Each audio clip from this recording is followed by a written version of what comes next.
They don't realize they're doing it. Step after step, breath after breath, they move as one. Not because they have to, but because they believe they must. A flicker of hesitation, a silent question, then submission. They step forward. And just like that, another mind is lost. Have you ever agreed with something just because everyone else did, laughed at a joke that wasn't funny, nodded when you wanted to shake your head? Have you ever wondered why? You think you're in control. You think you make your own choices. But what if I told you, you've been programmed? The most dangerous things are invisible, not because they don't exist, but because they control you without your knowledge. A quote from Yuval Noah Harari, Sapiens. Conformity isn't just a behavior, it's a disease of the mind. And if you're not careful, it will take yours too. In 1951, psychologist Solomon Asch conducted a simple test. A group of people sat in a room, looking at a card with 3 lines of different lengths. Then, they were shown a second card with a single line and asked which of the 3 lines matched it. The correct answer was obvious. No tricks, no illusions. But what the subject didn't know was that everyone else in the room had been told to give the wrong answer. At first, he trusted his eyes. He chose correctly. But then, something changed. One by one, the people around him confidently chose the wrong line. He frowned, looked again. His confidence wavered. The pressure was invisible, but crushing. By the time it was his turn again, doubt had crept in. He hesitated. His heart pounded. And then, he conformed. Over 75% of participants followed the crowd, at least once, knowingly choosing the wrong answer. Not because they believed it, but because standing alone felt worse than being wrong. Whenever you find yourself on the side of the majority, it is time to pause and reflect. Mark Twain. It starts small. A silent nod, a forced agreement, a swallowed opinion. But history has shown where that road leads. During the French Revolution, in the chaos of revolutionary fervor, people turned on one another. The Reign of Terror, led by Robespierre and the Committee of Public Safety, saw thousands executed by the guillotine, many on mere suspicion or because of political rivalry.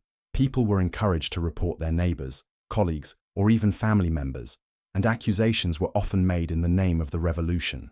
The fear of being accused and the pressure to conform led many to make choices they might never have considered otherwise. Loyalty to the cause became more important than truth, and soon, no one could trust anyone.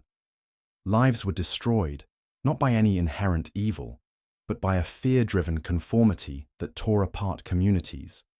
Resistance meant death, so compliance became the only option. In 1692, during the Salem witch trials, innocent women were executed, not because they were witches, but because hysteria spread faster than truth. The people of Salem, driven by religious fervor and a collective panic, conformed to the witch hunts. Fear and paranoia gripped the community, and those who didn't participate were seen as complicit in evil. The pressure to conform, to support the accusations, was overwhelming.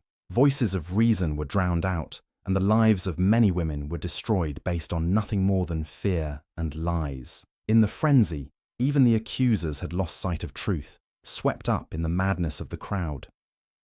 In 1950s America, during the era of McCarthyism, careers and lives were ruined with a single whisper of communist. The fear of communism, amplified by Senator Joseph McCarthy and the Red Scare, led to mass paranoia. People's reputations were tarnished by accusations, with little to no evidence. The pressure to conform, to stay quiet, to not appear sympathetic to leftist ideas, was immense. Many, including some of the most brilliant minds in Hollywood, were blacklisted, not for anything they did, but because they were accused. The fear of being labeled a communist led many to silence their own thoughts, even betray their friends, because challenging the narrative meant risking everything. Very few dared to question it, and those who did were quickly shut down, branded as unpatriotic or disloyal. And we look back in horror, asking, how could they go along with it? The truth is, it's not always easy to see when you're caught in the pressure of conformity. The lines blur, the crowd looks like they know the way. But if we're honest with ourselves, we know the path that conformity leads down. It's a loss of individuality, a surrender to fear, a destruction of truth. History is full of these examples, not because people were inherently evil, but because in the face of overwhelming social pressure, resistance felt like an insurmountable challenge. But are we any different? In 1984, George Orwell warned of a world where people believed the lies they were told, not because they were true, but because questioning them was unthinkable. Freedom is the freedom to say that 2 + 2 make 4. But in a world of mass conformity, how many people would dare? Throughout history, some dared to defy the herd, and for that, they suffered. Socrates questioned the very foundation of Athenian society. He taught people to think critically, to challenge authority, to ask why. For this crime, he was sentenced to death, but even as he drank the poison, he refused to conform. Galileo Galilei stood against the Catholic Church when he declared that the earth revolved around the sun. The world called him a heretic. He was placed under house arrest for the rest of his life, but his truth outlived the lies. Martin Luther King Jr. faced hatred, violence, and assassination threats, all because he refused to accept that segregation was just the way things are. But they weren't the only ones. Rosa Parks, an ordinary woman on an ordinary bus, made an extraordinary decision. When she refused to give up her seat to a white man in 1955, she defied an entire system built on racial segregation. She wasn't the first to resist, but she became a symbol. Because she refused to conform, the Montgomery bus boycott began. It was a movement that helped dismantle segregation in America. Nelson Mandela spent 27 years in prison, locked away for standing against apartheid. The world told him to give up, to accept the system, to conform. He refused. Even from a prison cell, his ideas spread like wildfire. And when he was finally free, he didn't seek revenge. He sought unity. He reshaped a nation because he chose to think beyond the narrative he was given. Aung San Suu Kyi, a Burmese activist and politician, spent over 15 years under house arrest for her peaceful opposition to the military dictatorship in Myanmar. The regime sought to silence her, to keep her from challenging their power. But even in captivity, she refused to conform. She continued to advocate for democracy, human rights, and the freedom of her people. Her courage and determination sparked a global movement for Myanmar's freedom. Though her journey has been complex and controversial in later years, her early resistance reminds us that standing up against oppression often requires years of sacrifice and unwavering belief in justice. Her story shows that even in the face of immense political pressure, truth cannot be completely silenced. Throughout history, these individuals were told, "This is the way things are. Accept it." They chose truth over comfort. They chose principle over popularity. They chose to think. They all had a choice. They could conform, stay silent, survive. But they chose something greater. They chose to think, to resist, to change the course of history. And because of them, the world is different. And in the words of Friedrich Nietzsche, the individual has always had to struggle to keep from being overwhelmed by the tribe. If you try it, you will be lonely often, and sometimes frightened. But no price is too high to pay for the privilege of owning yourself. We like to believe we're independent, that we think for ourselves, but conformity is everywhere. It's woven into our daily lives. It's the fear of speaking up in a meeting when everyone agrees, even when you see the flaw. You sit in a meeting, listening as your colleagues nod in agreement. The decision being made feels off. You see the flaw, the risk, the miscalculation. You consider raising your voice, pointing it out. But then, you hesitate. What if I'm wrong? What if they think I'm difficult? What if I embarrass myself? The longer you wait, the harder it becomes. The room moves forward, consensus solidifying. And so, you say nothing. You let the moment pass. This is the power of conformity. You see the flaw, but subtle pressure. A quiet voice in your mind that convinces you it's easier to go along than to stand apart. But history has shown that progress never comes from silent rooms. It comes from those willing to challenge the status quo. It's liking a post on social media because it's popular, not because you believe in it. You scroll through your feed. A post appears. Thousands of likes, hundreds of shares. The message is bold, decisive. You pause. You're not sure you fully agree, but still. You tap the like button. Why? Maybe it's the fear of backlash. Maybe you don't want to be seen as different.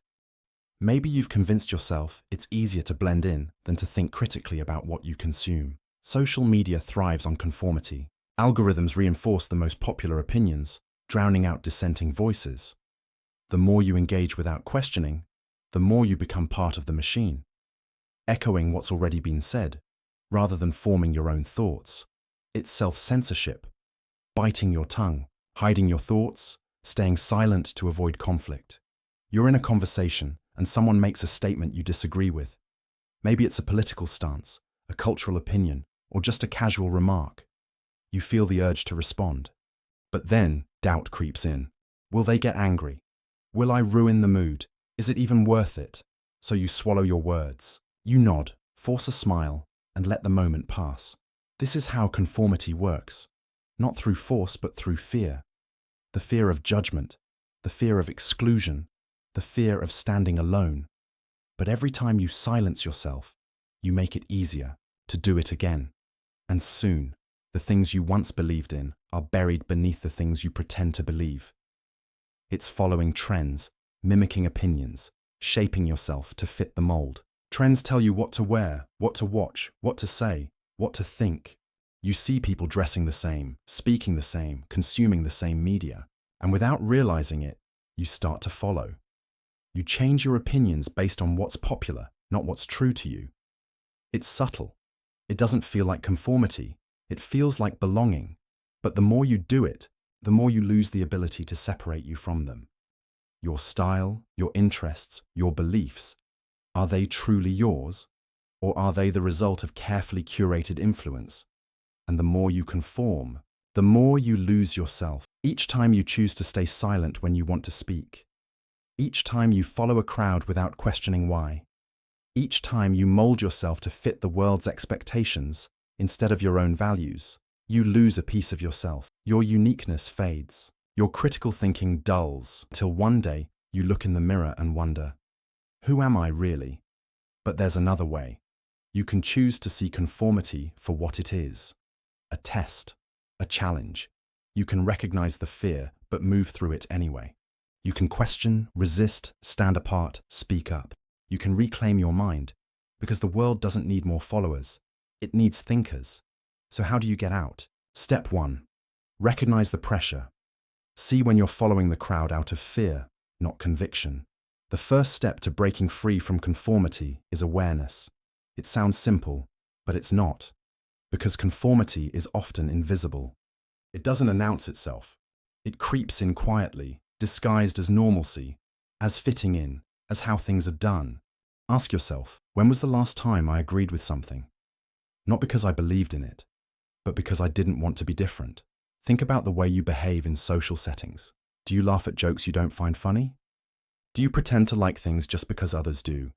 Do you stay quiet when you disagree, just to keep the peace? Conformity isn't always about life-altering decisions. It happens in the smallest moments. The hesitation before expressing a different opinion, the pressure to dress, speak, or act like everyone else, the subtle discomfort of standing apart. Psychologists call this social proof, the idea that we look to others to determine what's correct. In some cases, it's helpful, but in many, it's just another way of surrendering our autonomy. Recognizing this pressure is the first step. Pay attention to the moments when your actions don't align with your true thoughts. Notice when you're bending to fit the group, not because you've reasoned it out, but because the fear of standing alone is stronger than your conviction. The moment you become aware of it, you can begin to change it. Step 2. Ask why. Why do you believe what you believe? Did you choose it, or was it given to you? Most people never question their own beliefs. They assume that what they think is a result of their own reasoning. But is it? Your opinions, your values, your worldview, where did they come from? Were they shaped by your culture, your family, the media you consume, the people around you? Imagine you were born in a different country, in a different time, with a different upbringing. Would you still believe the same things? Think of a belief you hold strongly. Now ask yourself, Why do I believe this? If your answer is because that's what I was taught, or because that's what everyone around me believes, then you haven't truly chosen that belief. You've inherited it. Philosopher Jiddu Krishnamurti once said, "To think is to find out for yourself. It is not to accept what someone else says." Real thinking requires examination. It requires doubt. It requires asking yourself, is this actually true? Most people avoid this process because it's uncomfortable. Challenging your own beliefs feels like walking on unstable ground. But that discomfort is where growth happens. If a belief cannot survive questioning, it was never truly yours to begin with. Step 3. Expose yourself to opposing views. Read books that challenge your ideas. Debate people who think differently. Expand your mind. We live in an age of echo chambers. Algorithms feed us information that reinforces what we already believe. We surround ourselves with people who think like us, talk like us, validate us, and in doing so, we trap ourselves in intellectual stagnation. The best way to break free from conformity is to deliberately seek out ideas that challenge you. Read books from perspectives you disagree with.